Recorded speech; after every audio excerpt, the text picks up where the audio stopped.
Hi, in this video I'm going to be tying up a fly that I came up with for steelhead fishing for the Great Lakes. I'm sure it would also work great for stream trout anywhere where you have large black stones. This fly has been a real solid producer for me, and it also serves double duty as it weighs a good bit and gets down quick, so it works great as a first fly if you are fishing a 2-fly rig. I tie this fly in sizes 12 through 8, but in this video I'm going to be tying it in a size 8. This fly has a good number of steps and takes some time to tie, so I sped up some portions of the video where I didn't think it would hurt to help speed it up. It also helps to tie this fly in batches to speed up the tie, since there's a little prep work that goes into it. For the materials, you can go with either a 2 extra long or 3 extra long nymph or streamer hook. For the bead, you can go with a black or gold tungsten bead, although I think the gold fish is a little bit better. For a size 8 fly, I will be using 3/16 inch or a 4.6mm bead. For tying thread, use a black thread of your choosing. I would recommend to use lead wraps for an underbody to increase its weight. I'm using .030 for this size. For the antenna, use black goose biots. I prefer the thinner ones from the quill for this. For the tail, you will also use black goose biots. For the abdomen, use black vinyl D-rib in the nymph size. For the wing case, I like to use black Duraskin. For the thorax, I use Senyo's laser dub in black, and then for the legs, I use black hen saddle. So to start, cut a strip of Duraskin that you will use for your wing case. For this size, I'm making the strip 5/16 of an inch. Once you have the strip cut out, cut pieces from the strip in this sort of arrow shape. You will need 3 per fly. I try not to make them longer than they have to be so I can get as many pieces as I can out of a strip. From there, put your bead on the hook and put the hook in the vise. Slide the bead all the way back. Next is to tie on the antenna. Here it helps if you have 2 bobbins when tying this fly. I like to load one with small diameter tying thread to do the antenna to minimize buildup. Here, start your thread with minimal wraps, then take 2 goose biots and slide them over the hook shank with the shank in between them. Slide them up to how long you want them, then make a few looser wraps around them followed by firmer wraps, and then tighten the thread by pulling it towards you. This will help prevent them from rotating on the shank. Then whip finish and cut your thread. Be careful not to trap the biots in the loop when you go to pull your whip finish tight.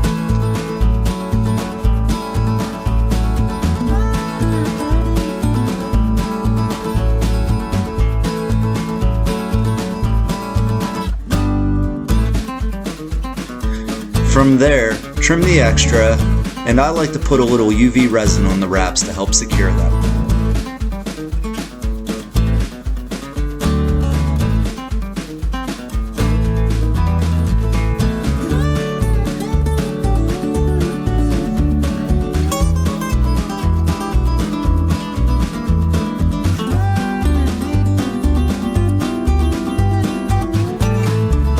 Next, slide the bead all the way forward and make your lead wraps. I like to take it to about the halfway point between the eye and the start of the hook bend.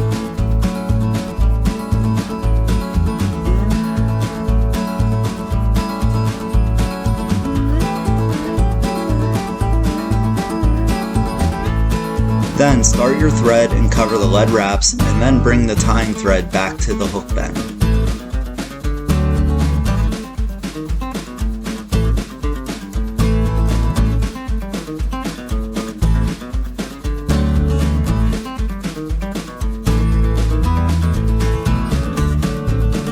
Here, I like to add a small dubbing ball to help the tail biot stay split. You can also make a small ball of tying thread here if you prefer.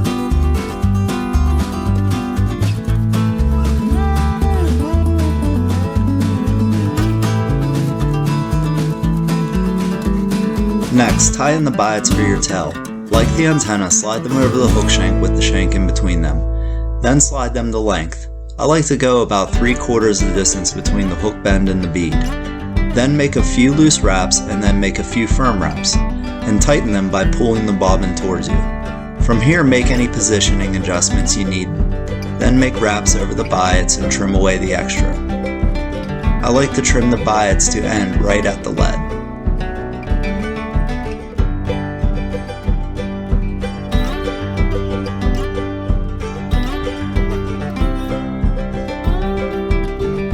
Next, tie in the D-rib right behind the lead. Tie it in with the round side towards the shank and the flat side facing out. Then make wraps back to the tail and dubbing ball. And then make wraps to create a slightly tapered body, and get the thread about even thickness with the lead. Flatten out the thread as needed by making counterclockwise spins of the bobbin.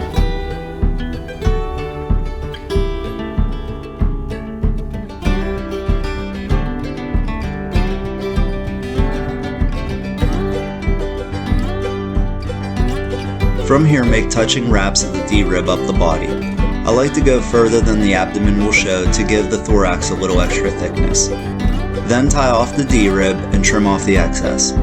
Then take the tying thread back to where you want the thorax to start, which will be around the halfway point between the hook bend and the back of the bead.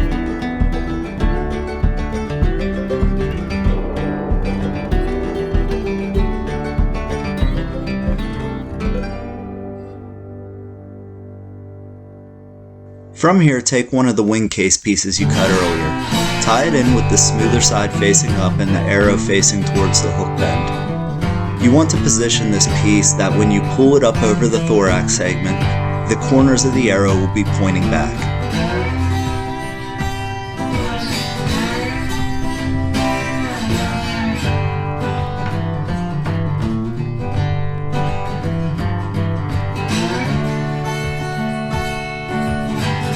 Next, take a little dubbing, enough to make a few wraps, and make wraps over the rearmost wraps you put on the wing case section.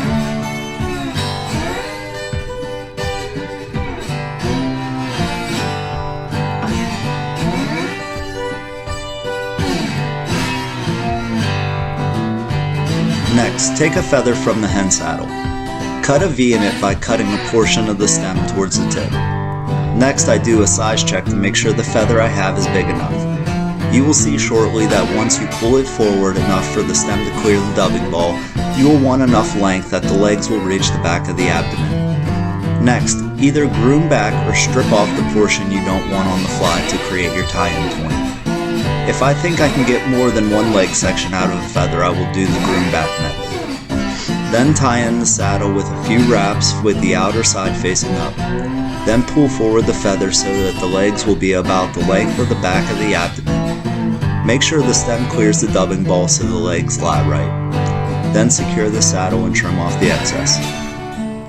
Next, add some more dubbing to your thread, enough that you will be able to cover the back third of the thorax, and make your wraps. From here, groom the legs to the sides with equal portions on each side. If it bunched up in the middle when pulling the feather forward, use your bodkin to help separate them. Once you have them split out, pull the wing case forward and tie it down to trim off the excess.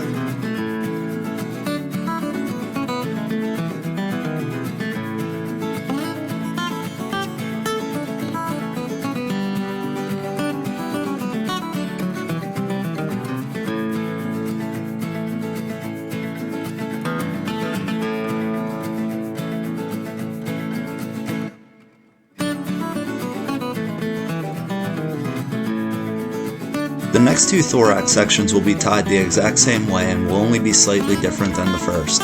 Since there is already a starter dubbing ball from the first thorax section, you will start this one by tying on another wing case section in the same manner as you did on the first section.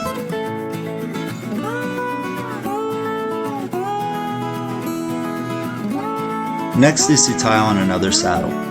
On this one I am using the groom back method to create my tie-in point since this feather is large enough for two leg sections. Again, make sure you have enough length that when you pull the feather forward far enough that the stem clears the first thorax section, the legs will be able to reach the back of the abdomen. Again, pull the feather to length and secure it down and trim off the excess.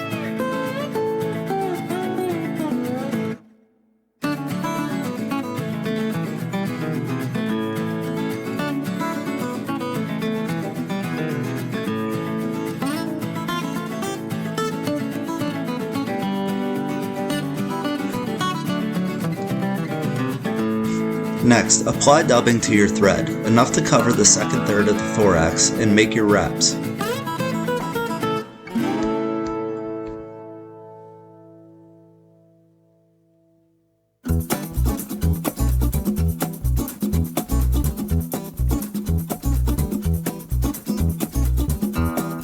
Once again, groom the legs out to the side in equal amounts, and then pull the wing case piece forward and tie it down and trim off the excess.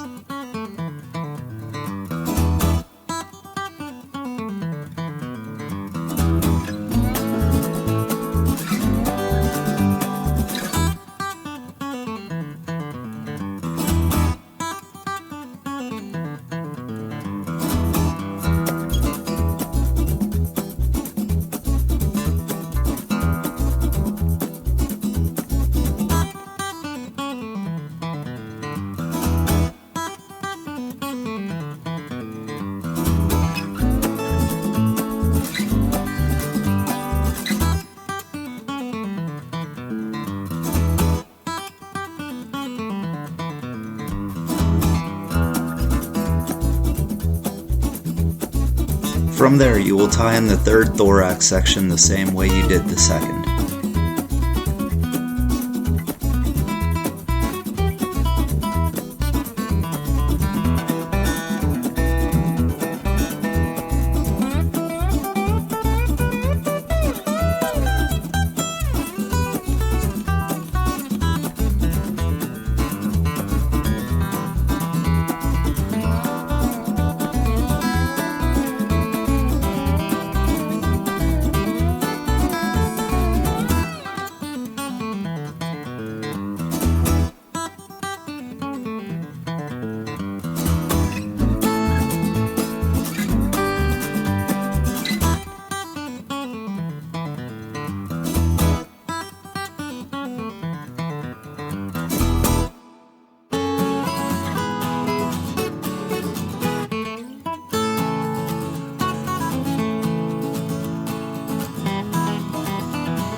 From there, flatten your thread and do a whip finish or two and cut your thread.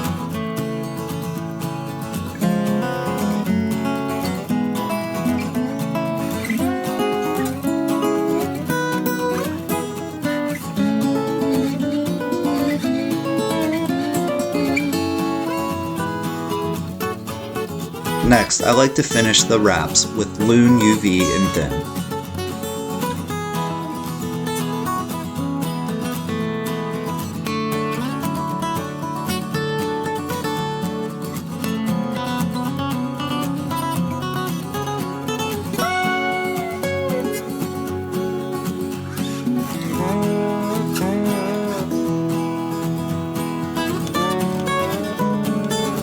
Lastly, you don't have to do this, but what I like to do is to fill the gap between the bead and the front thorax section with Loon UV and thick, just to smooth it out a bit.